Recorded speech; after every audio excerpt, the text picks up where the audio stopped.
পিতা পুত্র পবিত্র আত্মার নামে আমেন।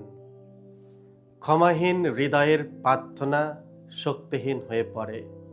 যে হৃদয় ঘৃণায় পরিপূর্ণ, সে হৃদয় ঈশ্বরের অনুগ্রহ সম্পূর্ণভাবে গ্রহণ করতে পারে না। বিশ্বাস ও ক্ষমা একসঙ্গে চলে। আমরা যদি ঈশ্বরের কাছে ক্ষমা পেতে চাই, তাহলে আমাদেরও অন্যদের ক্ষমা করতে হবে।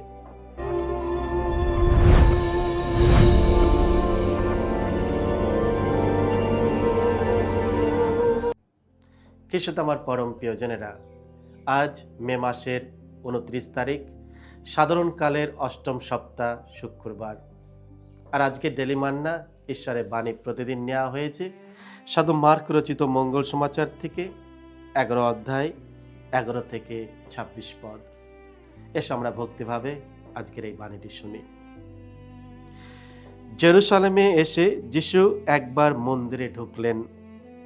সেখানে চারিদিকে সবকিছু দেখে নিয়ে বেলা পড়ে এসেছে বলে তিনি সেই 12 জন শিষ্যদের সঙ্গে আবার বেথানিয়ায় চলে গেলেন। পরের দিন তারা যখন বেথানিয়া ছেড়ে চলে আসছিলেন, সেই সময় তার খিদে পেল। দূর থেকে পাতায় ভরা একটি আরজির গাছ তার চোখে পড়তেই সে গাছ থেকে কিছু ফল পাওয়া যায় কিনা তা দেখার জন্য তিনি এগিয়ে গেলেন।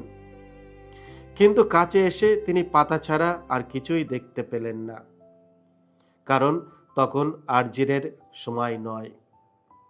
গাছটিকে লক্ষ্য করে তিনি তখন বললেন, এরপর থেকে আর কোনোদিন যেন কেউ তোমার কোনো ফল না খায়। শিষ্যরা তার সেই কথা শুনতে পেলেন। পরে তারা জেরুসালেমে পৌঁছলে যিশু মন্দিরে এসে ঢুকলেন। সেখানে কেনাবেচার ব্যস্ত যত লোককে তিনি মন্দির থেকে তাড়াতে শুরু করলেন। পদ্মাদের টেবিল আর পায়রাওয়ালাদের চৌকি সবই তিনি উল্টে ফেলে দিলেন। কাউকেও তিনি মন্দির প্রাঙ্গণের মধ্যে দিয়ে বিক্রির কোনো কিছুই বয়ে নিয়ে যেতে দিলেন না। তারপর তিনি উপদেশ দিতে শুরু করলেন। তিনি বললেন, শাস্ত্রে কি এই কথা লেখা নেই যে আমার গৃহটি সকল জাতির প্রার্থনা গৃহ বলেই পরিচিত হবে? তোমরা কিন্তু তাকে করে তুলেছ একটা চোরেরই আস্তানা। এই ঘটনা প্রধান যাজকদের ও শাস্ত্রীদের কানে গেল। তারা তখন যিশুকে ধ্বংস করার পথ খুঁজতে লাগলেন।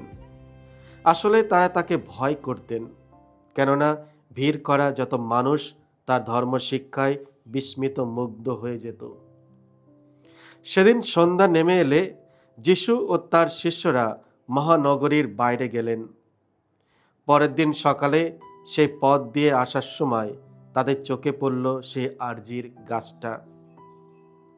শেকড় থেকে পুরো গাছটাই তখন শুকিয়ে গেছে। আগের দিনের কথা মনে পড়াতে পিতর তখন যিশুকে বললেন, গুরু, ওই দেখুন, ওই যে আরজির গাছটাকে আপনি অভিশাপ দিয়েছিলেন তা এখন শুকিয়ে গেছে। উত্তরে যিশু শিষ্যদের বললেন, ঈশ্বরে বিশ্বাস রাখো। আমি তোমাদের সত্যই বলছি, কেউ যদি ওই পাহাড়টাকে বলে ওখান থেকে ওঠো, সমুদ্রে গিয়ে ঝাঁপিয়ে পড়ো, আর তার অন্তরে যদি কোনো সংশয় না থাকে, বরং এই বিশ্বাস থাকে যে সে যা বলেছে তা ঘটবেই, তাহলে তার জন্য সত্যিই তা ঘটানো হবে। আর সেই জন্যই আমি তোমাদের বলছি, প্রার্থনায় তোমরা যখন যা কিছু চাও, তখন বিশ্বাস করো যে তোমরা তা পেয়ে গেছো, আর সত্যিই তোমাদের তা দেওয়া হবে। আর যখন দাঁড়িয়ে তোমরা প্রার্থনা করো, তখন কারো বিরুদ্ধে যদি তোমাদের কোনো অভিযোগ থাকে, তাহলে তাকে কিন্তু ক্ষমাই করো, যাতে স্বর্গে বিরাজমান তোমাদের পিতাও তোমাদের নিজেদের অপরাধ ক্ষমা করেন। এই হলো প্রভু যিশুর মঙ্গল সমাচার। প্রভু যিশু তোমার মহিমা প্রচারিত হোক। যে বিশ্বাস ফল বহন করে, ফেইথ দ্যাট বেয়ার্স ফ্রুট। খ্রিস্ট আমার পরম প্রিয়জনেরা, আজকের পবিত্র মঙ্গল সমাচারে সাধু মার্ক আমাদের সামনে 3টি গুরুত্বপূর্ণ ঘটনা তুলে ধরেছেন। প্রথমত, যিশুর ডোমর গাছকে অভিশাপ দেওয়া। দ্বিতীয়, মন্দির শুদ্ধিকরণ, আর তৃতীয়, বিশ্বাস ও প্রার্থনা সম্বন্ধে শিক্ষা। প্রথমে এই ঘটনাগুলো আলাদা আলাদা মনে হলেও গভীরভাবে দেখলে একটি মূল বার্তা স্পষ্ট হয়ে ওঠে। ঈশ্বর বাহ্যিক ভক্তি নয়, ফলবান বিশ্বাস চান। প্রথমত, ফলহীন ডুমুর গাছ। যিশু একটি ডুমুর গাছের কাছে ফল খুঁজতে গেলেন। তিনি সেখানে পাতা ছাড়া কোনো ফল তিনি পেলেন না। তখন তিনি বললেন, এরপর থেকে আর কোনোদিন যেন কেউ তোমার কোনো ফল না খায়। অনেকের কাছে এই প্রশ্ন জাগে, যিশু কেন এই গাছকে অভিশাপ দিলেন? এই ডুমুর গাছ সেই বিশ্বাসীর প্রতীক, যার জীবনে ধর্মীয় বাহ্যিকতা আছে কিন্তু অন্তরে পবিত্রতার ফল নেই। গাছটি পাতায় ভরা ছিল, দেখে মনে হচ্ছিল ফলবান, কিন্তু বাস্তবে তা ছিল বন্ধা। অনেক সময় আমাদের খ্রিস্টীয় জীবনও এমন হয়ে যায়।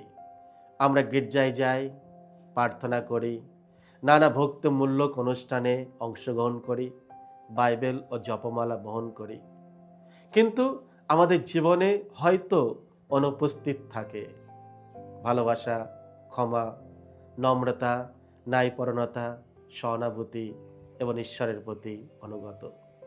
যিশু আমাদের শেখাচ্ছেন যে শুধুমাত্র বাহ্যিক ধর্মীয়তা ঈশ্বরকে সন্তুষ্ট করে না, তিনি চান বিশ্বাসের ফল। আজ আমাদের নিজেদের জিজ্ঞাসা করা দরকার, আমার জীবন কি ফল উৎপন্ন করছে? মানুষ কি আমার মধ্যে দয়া অনুভব করে? আমি কি অন্যদের ক্ষমা করি?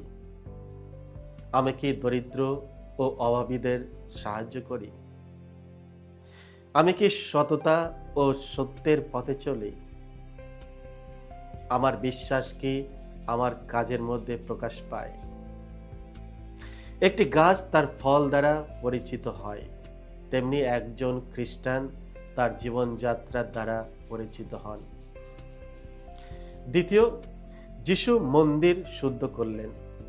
এরপর যিশু জেরুসালেমের মন্দিরে প্রবেশ করে যারা কেনাবেচা করছিল তাদের বের করে দিলেন। তিনি বললেন, আমার গৃহ সকল জাতির জন্য প্রার্থনার গৃহ নামে পরিচিত হবে, কিন্তু তোমরা এটিকে ডাকাতদের আড্ডা বানিয়েছ। মন্দির ছিল ঈশ্বরের সঙ্গে সাক্ষাতের পবিত্র স্থান, কিন্তু তা লোভ, ব্যবসা ও স্বার্থপরতার দ্বারা কলুষিত হয়ে গিয়েছিল। যিশু রেগে গিয়েছিলেন শুধু কেনাবেচার জন্য নয়, বরং মানুষ উপাসনার প্রকৃত অর্থ হারিয়ে ফেলেছিল। তারা ঈশ্বরকে ব্যবসায় পরিণত করেছিল। আজ যিশু শুধু গির্জায় নয়, আমাদের হৃদয়ও শুদ্ধ করতে চান, কারণ আমাদের হৃদয় পবিত্র আত্মার মন্দির। খ্রিস্টতে আমার পরম প্রিয়জনেরা, অনেক সময় আমাদের হৃদয় ভরে যায় হিংসা, অহংকার, ক্রোধ, অপবিত্রতা, লোভ, ক্ষোভ এবং জাগতিক বিভ্রান্তিতে। আজ যিশু আমাদের জিজ্ঞাসা করছেন, তোমার হৃদয় কি সত্যিই প্রার্থনার গৃহ? সত্যিকারের উপাসনা শুধু গান গাওয়া বা মিশায় অংশগ্রহণ করা নয়। সত্যিকারের উপাসনা হলো ঈশ্বরের কাছে সম্পূর্ণ সমর্পিত হৃদয়।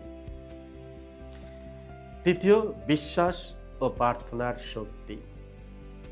পরের দিন শিষ্যরা দেখল ডুমুর গাছটি শিকড় সহ শুকিয়ে গেছে। তখন যিশু শিক্ষা দিলেন, ঈশ্বরের বিশ্বাস রাখো। তিনি বিশ্বাসপূর্ণ প্রার্থনায় শক্তি সম্বন্ধে বললেন, তোমরা প্রার্থনায় যা কিছু চাইবে বিশ্বাস করো যে তা পেয়েছ, আর তা তোমাদের দেয়া হবে। যিশু আমাদের স্মরণ করে দেয় যে বিশ্বাস শুধু মুখের কথা নয়, বিশ্বাস হলো ঈশ্বরের শক্তির ওপর সম্পূর্ণ আস্থা। অসম্ভব পরিস্থিতিও বদলে যেতে পারে যদি আমরা আন্তরিক বিশ্বাস নিয়ে প্রার্থনা করি। কিন্তু যিশু একটি গুরুত্বপূর্ণ সত্য যোগ করেন, যখন তোমরা প্রার্থনার জন্য দাঁড়াবে তখন ক্ষমা করো। ক্ষমা করো। ক্ষমাহীন হৃদয়ের প্রার্থনা শক্তিহীন হয়ে পড়ে। ঘৃণায় পূর্ণ হৃদয় ঈশ্বরের অনুগ্রহ সম্পূর্ণভাবে গ্রহণ করতে পারে না। বিশ্বাস ও ক্ষমা একসঙ্গে চলে। আমরা যদি ঈশ্বরের কাছে ক্ষমা পেতে চাই, তাহলে আমাদেরও অন্যদের ক্ষমা করতে হবে। অনেক সময় সবচেয়ে বড় অলৌকিক ঘটনা বাইরের পাহাড়ে সরানো নয়, বরং অন্তরের তিক্ততা দূর করা। খ্রিস্টে আমার পরম প্রিয়জনেরা, আজকের পবিত্র মঙ্গল সমাচারে আমাদের জীবন পরীক্ষা করতে আহ্বান জানাই। আমরা কি ফলবান খ্রিস্টান, নাকি শুধু পাতায় ভরা খ্রিস্টান? যিশু চান ফলবান বিশ্বাস, পবিত্র হৃদয়, আন্তরিক প্রার্থনা এবং ক্ষমাশীল ভালোবাসা।